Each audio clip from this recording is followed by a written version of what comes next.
Hello, ladies and gentlemen, and welcome back to the channel. I am Star Creator Starco Gaming, and we are back with another Marvel Future Fight video. Guys, today we're gonna be doing the last episode of our power ranking series for the month of June, and we're gonna be talking about the speed character. We already covered combat, universal, and blast characters earlier this month, which you can find on the YouTube channel as always. Today it is time to talk about the speed character. Wow, let's see, combat again. So the speed characters has eight, no, not eight, seven tier three, I believe. So yeah, seven tier three. You have Deadpool, Ant-Man, the Black Widow, Luna Snow, Spider-Man, Winter Soldier, and Quicksilver. Those are the seven tier three you have available as a speed character. So we're going to be ranking them from the best to the worst. In my personal opinion, obviously, guys, as always, everybody see things differently. So everybody is going to come up with a different list. This is my list. This is based on my experience in Marvel Future Fight and based on how I play the game. So let's take this with a grain of salt, as always. So the best in that list, guys. Number one is Luna Snow. Luna Snow is the most important tier 3 to get early on, because just the fact that you drop a rage on her and you're going to be able to get the rewards for 7 million point talents battle extreme. You're going to get one of the strongest characters for giant boss raid, one of the strongest characters for squad battle, characters that can do wall boss ultimate 70 plus, almost every single one of them.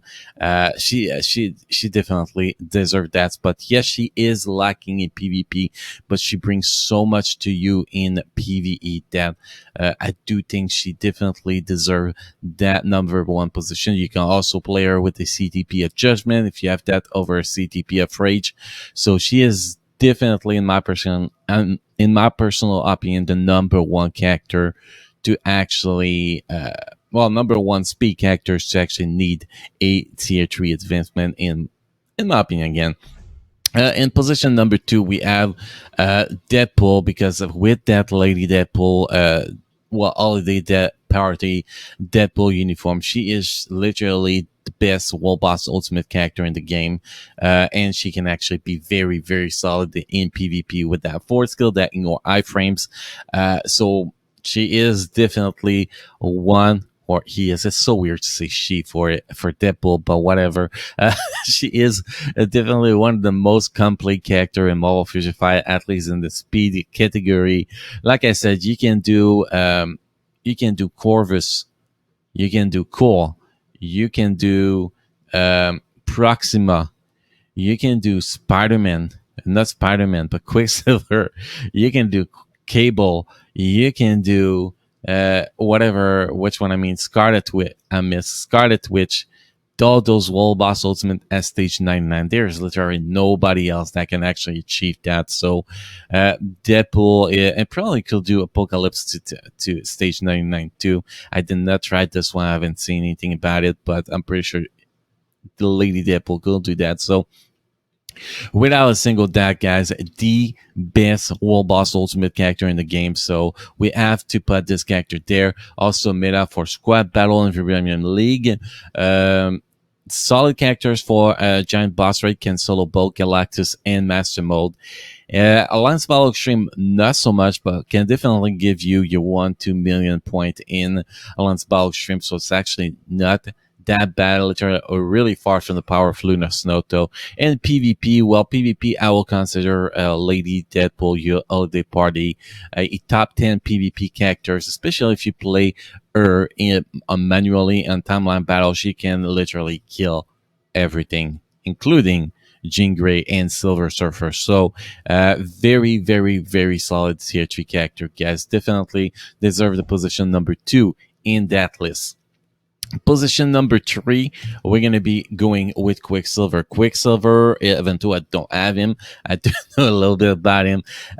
Is an amazing tier 3. Is a very, very complete tier 3. Pretty much the same as a Deadpool, except that he cannot clear as high wall boss ultimate as Deadpool can, and that's the only reason that he's actually ranked below Deadpool. It does not have his own day in squad battle either in Vibranium League, so definitely. He's lacking a little bit behind Deadpool, but still a very, very, very complete character. Can do stage 80 plus on a few wall boss ultimate, athletes Proxima, Corvus, Scarlet, which of those three, he can definitely do stage 80 plus. He can do very good in giant boss raid. He can do solo Galaxus, can solo Maximal without too much problems. He is very, very solid in PvP. In my opinion, he is actually better than Lady Deadpool in PvP, at least on autoplay. So definitely this character is a top 3 speed character. Putting him below top 3, that'll just be stupid in my opinion, but that's just my opinion again. So position number 3, we have Quicksilver. Position number 4, we definitely have a Black Widow. Black Widow is an awesome tier 3. You have 2 uniform different for, or you have uniform to player in PvE, which is the black uniform. Here, this is a black uniform, or you have the white uniform that we currently have equipped for PvP. So she is a very complete character. She can do wall boss ultimate 80 plus with that black uniform. She can solo Galactus and Master Mode with both uniform, actually, which is actually pretty surprising if you actually build her for PvE. Not so good though for Alliance Battle Extreme or squad battle, so she's a little bit lacking there. And in PvP, well, she can do the job in timeline battle, autoplay, or manual play, and she can then do the job in Alliance Conquest. Definitely, she is not a Alliance tournament character. She get literally destroyed in there, but Alliance timeline battle and Alliance Conquest, she is definitely a very, very, very strong character. So she really deserves that position number 4 in that list. Now in position number 5, we're gonna go with the Winter Soldier. Winter Soldier is very, very, very solid PvE character. Can solo Galactus, can solo Master Mode. Not so much in squad battle though. A little bit disappointed for him in squad battle. Wall boss ultimate, can do wall boss ultimate stage 80 plus with the very, very old uniform, which we're probably gonna get a new uniform for him in August with the Falcon and the Winter Soldier coming out in August. That has not been delayed yet, so I'm still hoping it's going to be released in August. But anyway, Netmarble prepared the update 6 months in advance, so I don't think they changed their plans for that update. So we're going to get a massive MCU update for him with a new uniform that's going to make him much stronger. But even with the current uniform, guys, it's a Wall Boss Ultimate stage 80 plus. PvP wise, he can actually do a pretty decent jump in Alliance Conquest. Not a very good character for timeline battle though, but yeah, he is after all the tier 3 we already talked about speed, and until we're getting to the bottom of the list, we still have this guy that can actually still do a pretty decent job. But definitely Black Widow is better than him without a single doubt, but he's still a pretty solid character. Next, we have two more characters, guys. We have Ant-Man and we have Spider-Man. Some people will rank Ant-Man above Spider-Man.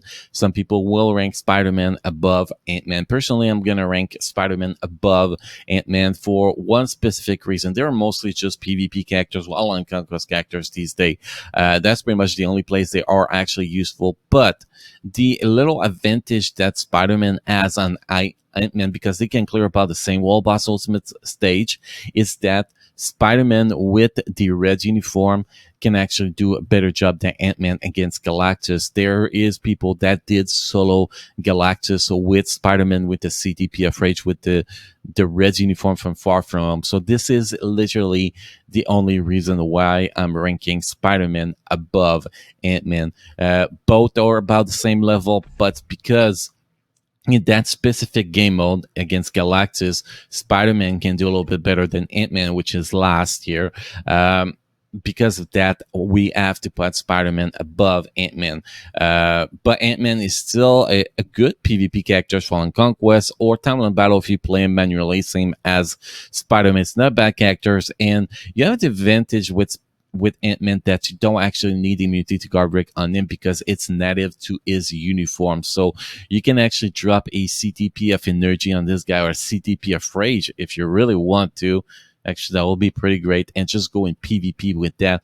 That will not hurt him because he has the native immunity to guard break on his uniform here. You can see here, apply to self, immunity to guard break. So that gives him a huge advantage for being able to do PvP with a PvE build, which is kind of why they can actually perform pretty well on manual play in timeline battle, a little bit more than Spider-Man. So I guess if you're more PvP focused, Ant-Man will be maybe a little bit better, more useful than Spider-Man. If you're more PvE focused, Spider-Man will be a little bit more useful than Ant-Man, but both are the bottom of the barrel, guys. They're no game changer. If you're really a fan of those characters, they're definitely worth getting to tier 3 just to have fun with. They're still going to be able to do wall boss ultimates 50 plus. They're going to be able to participate in giant boss raid without, being the main damager of your team. You're still going to be able to do like 20-30% of damage if you know how to build them and play them. So they're actually, not that bad. They're still they're not Black Panther. Let's say that they are not Black Panther. They are more useful than Black Panther, and that pretty much sums it all. So guys, that is pretty much all we had for this video. If you have different rankings than mine, make sure to share it in the comment section down below and explain why you rank them differently than me. As always, guys, thank you for watching. Don't forget to subscribe to the channel, drop a like on this video. Also, if you want to join us on our live stream where we do have awesome gameplay and sometimes crystal giveaway, make sure to follow us on Twitch, guys. The link in the description down below. We stream Tuesday, Friday, Saturday night at 7 p.m. Pacific time. So again, guys, thank you for watching. You all enjoy your time in Marvel Future Fight, and I will see you next time.